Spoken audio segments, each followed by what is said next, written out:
Hello, কে? Hello Nabila. কাবিলা? আরে বন্ধু, আমি কাবিলা। হ্যাঁ বল, কি হয়েছে এত রাত্রে? নাবিলা, আমরা তো খুব বিপদে পড়ে গেছি রে বন্ধু। কি হয়েছে? ওই আমগো বাসায় বোরান আসছিল না? হ্যাঁ, বোরহান ভাই বলছিলি। এত তো পুরা পাট পার, এটা তো আমরা আগে বুঝি না। কেন, কি করছে? এত আমগরে খিচুড়ি আর গরুর মাংস রান্ধি খাওয়াইছে। অন খানা এটা খাই আমরা বেগুনে বেহুশের মতো ঘুমাই গেছি।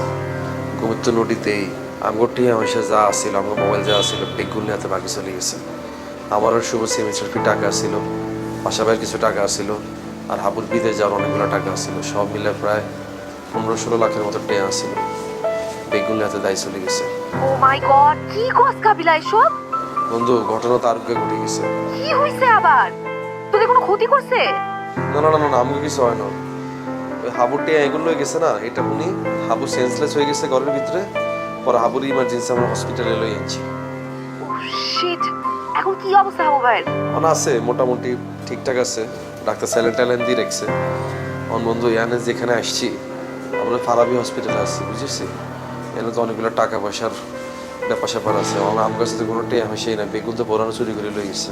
আমি টাকা পয়সার চিন্তা করিস না, আমি টাকা পয়সা নিয়ে আসছি। আচ্ছা, অনেক রাত তো হয়ে গেছে, আমি না আসতে পারলেও দেখি কাবিলা, দাঁড়া আমি আব্বাকে পাঠাচ্ছি। তুই কি আসতে পারবি না রে বন্ধু? আরে আমি না আসতে পারলেও সমস্যা নাই, আমি আব্বাকে এখনই পাঠাচ্ছি। কোনো চিন্তা করিস না, হ্যাঁ আমি আব্বার দিয়ে টাকা পয়সা পাঠা দিচ্ছি। তোরা হাবু ভাইয়ের খেয়াল রাখ। হ্যাঁ আচ্ছা ঠিক আছে। তুই আর তো আর ফোনে আইতি না, আমি তো ওই হসপিটালে এক লোকের তোর মোবাইলে টাইলে তোর ফোন দিছি। তুই তাইলে ওই কাগারে কইলে গাই গেটের সামনে দাঁড়াইছি। ঠিক আছে, তুই গেটের সামনে দাঁড়া, আমি আব্বাকে বলে দিচ্ছি। আচ্ছা ঠিক আছে রে, আল্লাহ হাফিজ। দোয়া করি সাবুল্লে। হাবু ভাইয়ের খেয়াল রাখিস। হ্যাঁ বাই। আল্লাহ হাফিজ। Bye by.